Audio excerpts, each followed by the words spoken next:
Bienvenue dans le live, l'émission que nous enregistrons le premier jour des 21e rencontres de l'Amrae 2013. Dans cette émission, nous parlerons risque management et Amrae avec Gilbert Cadameras, le président de l'Amrae. Nous ferons ensuite un point assurance avec Jeff Mograbi, directeur général d'As Europe.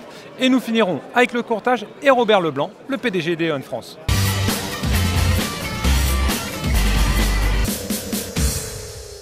Donc pour cette première interview de cette émission sur les rencontres de l'Amrae à Lyon, ces rencontres 2013, je reçois le président de l'Amrae, Gilbert Cadameras. Gilbert, bonjour. Alors, dans quelques instants, vont s'ouvrir officiellement les rencontres Amrae 2013. Quel premier bilan vous tirez? Le nombre d'inscrits? Vous nous donnez quelques indications? Écoutez, je crois que cette année, je suis particulièrement heureux parce que je peux dire que l'Amrae fait carton plein. En réalité, nous avons un nombre d'inscrits record que nous n'avons jamais eu par rapport aux rencontres précédentes. Je rappelle que généralement, nous tournons autour de 2000 inscrits. L'année dernière, à la fin des rencontres, nous étions 1995.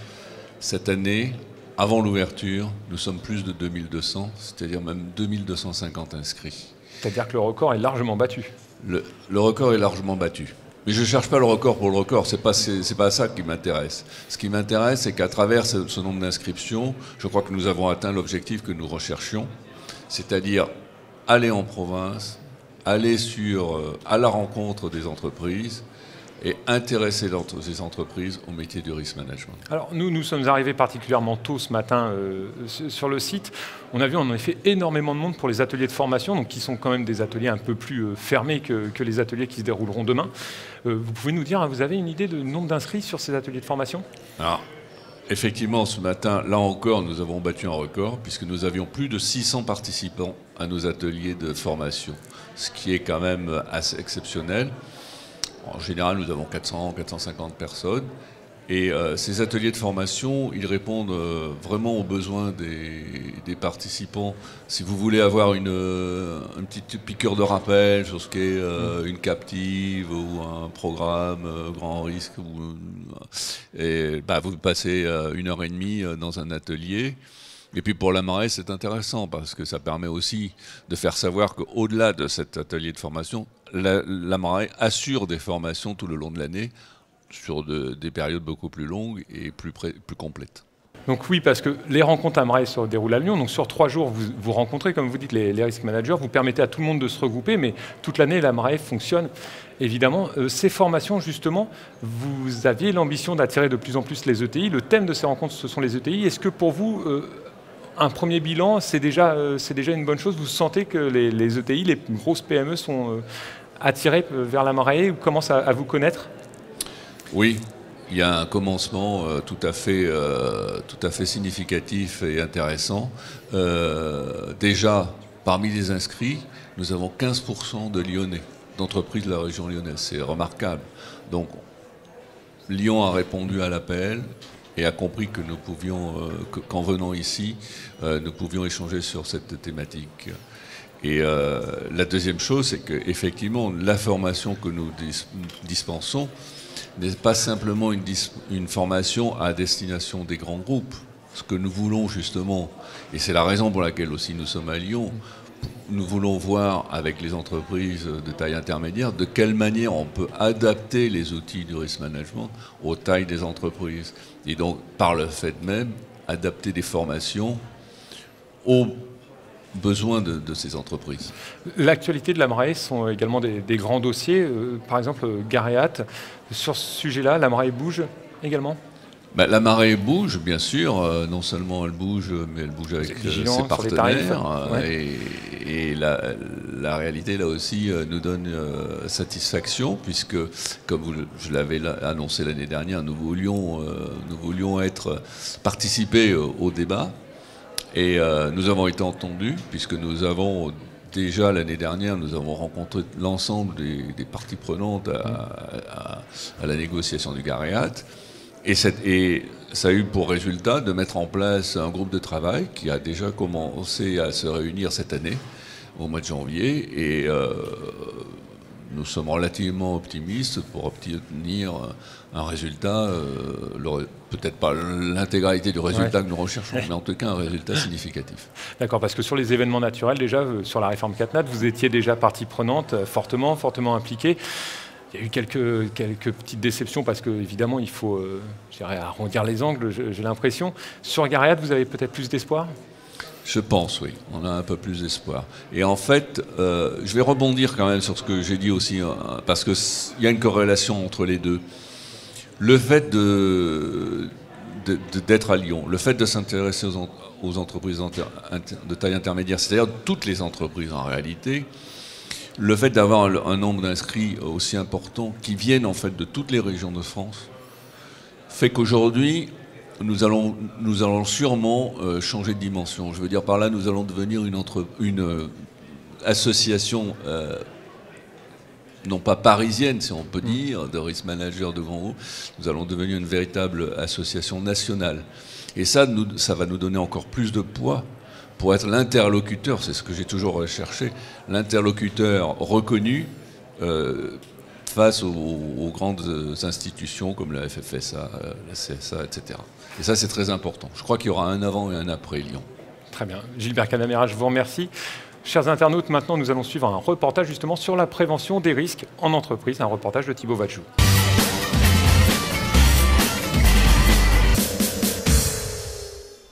RHP, risque hautement protégé. L'assureur mutualiste FM Global, spécialisé dans le risque industriel, décerne à cette plateforme de transport et de stockage FM Logistique, située dans l'Oise, son label d'excellence, le label RHP. Il fait désormais référence dans l'assurance. La sécurité incendie y est parfaitement contrôlée. C'est la philosophie de FM Global, connaître parfaitement le risque de ses partenaires et travailler à le réduire au maximum. Le label RHP ou label risque hautement protégé est un label qui avait été créé par FM Global et qui aujourd'hui est utilisé par l'ensemble de l'industrie de l'assurance.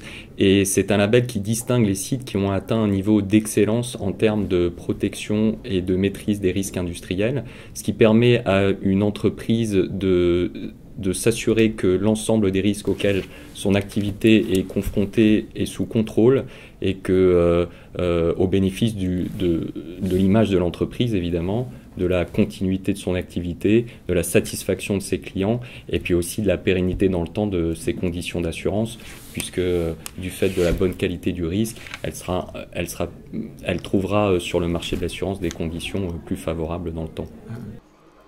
La plateforme FM Logistique, qui stocke des produits inflammables, y a trouvé son compte. Et c'est là qu'on a commencé à ébaucher une feuille de route.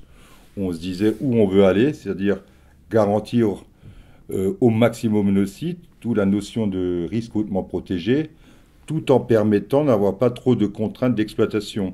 Donc c'est, je dirais, cette alchimie là que nous avons traitée et convenue ensemble sur une feuille de route qui nous amènerait en 2016 à 70% de nos capitaux protégés en RHP. Tous ces efforts de prévention représentent au final un important surcoût financier, seulement cohérent dans une approche qualitative et de long terme.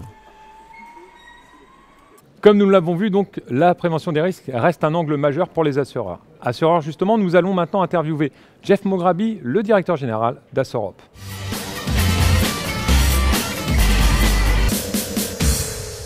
Deuxième interview donc pour cette émission. Je reçois sur le plateau de News Assurance Pro un assureur, Jeff Mograbi, DG d'Assurop. Jeff, quelle année 2012 a vécu votre société ? C'était une année très intéressante. Comme vous savez bien, évidemment, il y a eu l'année record de CAT en 2011. Donc, pour le décrire, j'ai vu 2 années en réalité, 2 films. La première moitié, 2012, où il y a eu beaucoup de prudence de la part de tous les acteurs, assureurs, courtiers, risk managers.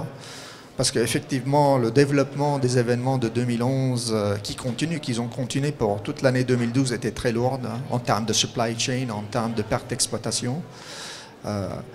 Donc prudence pour la première moitié de l'année, avec un peu plus de rationalité, on va l'appeler comme ça, de tous les acteurs. Et après une deuxième moitié de l'année où il y a eu presque un soulagement, une très grande agressivité, comme si tout le monde avait oublié ce qui s'était passé en 2011 et le développement de ces événements. Et presque à la fin, évidemment, pour nous rappeler tous le monde dans lequel on vit, il y a eu Sandy pour nous rappeler qu'on vit dans un monde quand même volatile et très difficile. Vous pouvez nous rappeler, Sandy, comment ça vous a impacté, vous, directement? Sandy, évidemment, est encore en développement, probablement en total pour le monde assurantiel et de réassurance. Ça va être un événement qui va être entre, on parle de 26-27 milliards de dollars jusqu'à 35 milliards de dollars. Pour ACE, on vient de déclarer le résultat en termes bruts. Ça nous a touché pour 500 millions de dollars et en termes de net, à peu près 400 millions de dollars. Malgré cela, le groupe, au niveau mondial, a dégagé un ratio combiné de 93,8 et donc avec des fondamentaux aussi très solides en termes de résultats nets, de ratio combiné et un développement de 6%, qui prouve finalement surtout la capacité de maîtriser le cumul et le risque. Ce n'est pas une question seulement de pricing, c'est maîtriser tout ça. Vous disiez une année 2012 double, un premier semestre finalement, c'était la digestion de ce qui s'était passé en 2011 ou c'était vraiment une prudence en se disant s'il se passe la même chose, on va avoir des problèmes? Alors, sans doute la digestion de 2011 pour tous les acteurs a été longue et je dirais même pas encore tout à fait fini. Mais je crois en 2012 aussi, il y a des autres phénomènes qui ont été un peu moins visibles parce que, par exemple, ce que j'appelle les événements climatiques de moyenne taille, de 500 millions à 3 milliards, il y en a eu beaucoup en Europe, aux États-Unis, en Australie. Alors, c'est ce que j'appelle la combinaison eau, vent, gel, sécheresse, qui a un impact énorme, quel que soit le continent. Je rappelle aussi, par exemple, le tremblement de terre en Italie en 2012. Donc, il y a eu aussi beaucoup d'autres nouveaux phénomènes qui ont touché les résultats des compagnies. En plus, une sinistralité moyenne qui est quand même en hausse en termes de fréquence. La crise économique commence à avoir ses impacts. Et je crois, si on regarde même les statistiques de la FFSA, la sinistralité est repartie à la hausse, soit en termes de fréquence, soit en termes de coût moyen. Quelle stratégie vous avez adoptée face à ça? Vous avez été plus prudent dans la souscription? Vous avez essayé de relever les tarifs? Enfin, les affaires sinistrées ont été fortement... Alors, plutôt, c'est une question en termes de capacité qu'on met sur le marché français ou le marché européen. On n'a pas changé d'appétence. D'accord. Bien sûr, on était très rationnel en termes de pricing. Si la maîtrise de risque, la cartographie de risque ne permettait pas d'avoir une bonne probabilité d'être rentable, on a plutôt désesti, ça c'est vrai. On a poussé sur d'autres lignes où il y a des forts besoins, pas tout à fait nouveaux, mais où les besoins sont importants, les cyber-risques par exemple, l'environnement, l'atteinte à l'environnement, l'RCMS pour les moyennes et les petites entreprises, pour vous donner quelques exemples, et la construction. D'accord. Dans ce climat-là, on a vu que la supply chain était encore un risque très important cette année ici pour les rencontres Amrae. Vous avez répondu de quelle façon aux attentes justement des risk managers, vous les assureurs?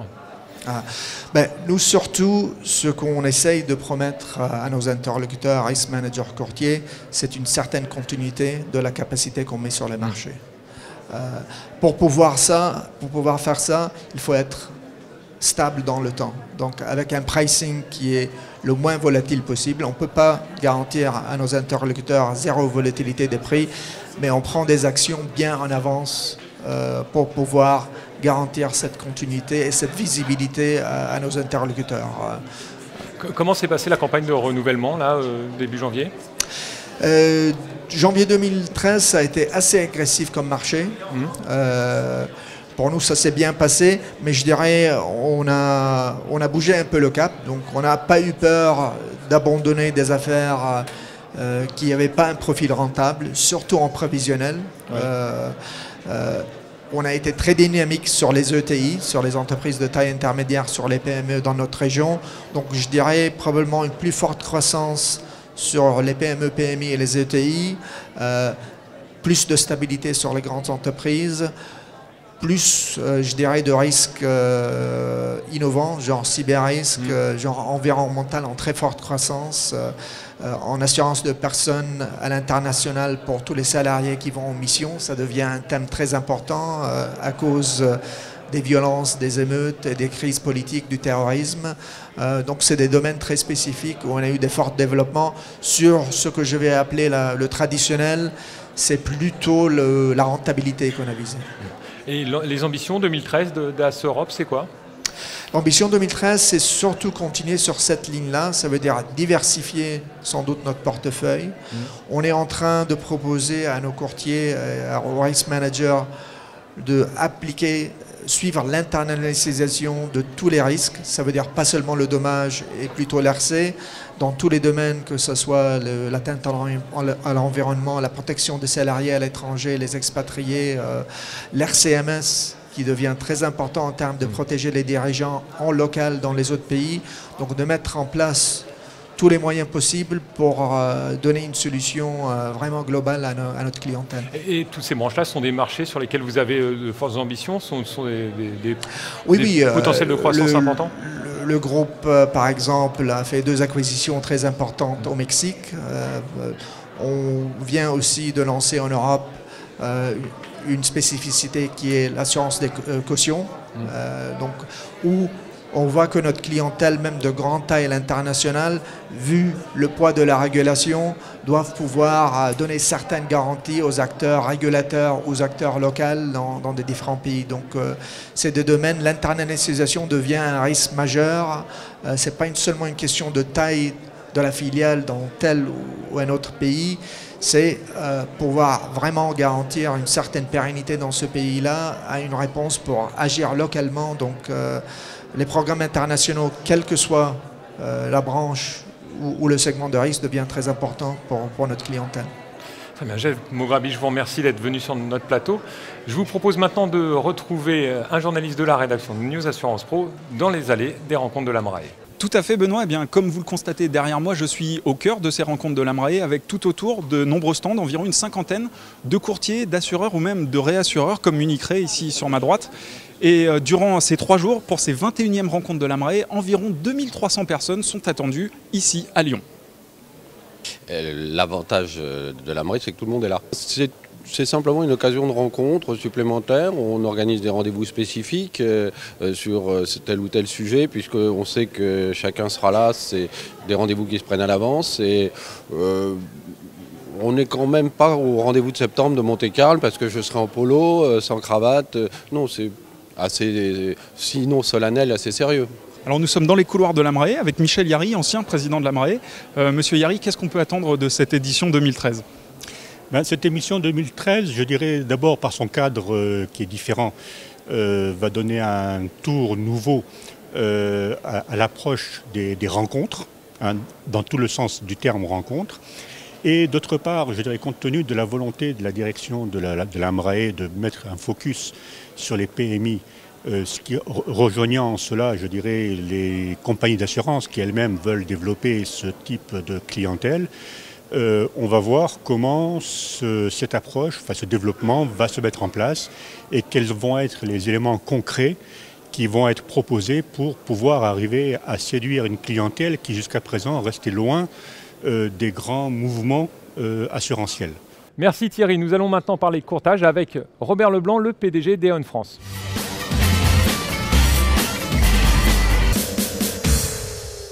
Monsieur Leblanc, bonjour. Merci d'avoir répondu à cette invitation. Donc, nous sommes dans la 3e interview courtier. Première question toute simple. Quel premier bilan tirez-vous de l'activité d'E.ON France pour cette année 2012 ?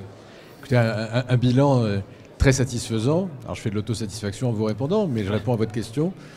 Très satisfaisant parce qu'on a retrouvé une croissance très dynamique. Je pense que si je la compare à celle de nos confrères du marché, c'est probablement la meilleure. Et quand je la compare, là j'en suis sûr, à celle des autres filiales du groupe en Europe, c'est de loin la meilleure. Donc voilà, c'est évidemment une bonne nouvelle pour nous. Vous avez quelques chiffres, on pourrait avoir quelques petites précisions. Écoutez, en IARD, c'est un peu plus de 5% de croissance, et en assurance de personnes, 11%. Donc assurance de personnes, prévoyance, santé collective. Donc E.ON France est lancé dans une nouvelle dynamique. Vous avez réorganisé la filiale du groupe et maintenant vous êtes en marche sur de nouveaux objectifs. On est en avance sur le plan que nous avions de redressement, puisque j'espère qu'on commence à l'oublier, mais il y a quelques années, notre maison avait connu des difficultés.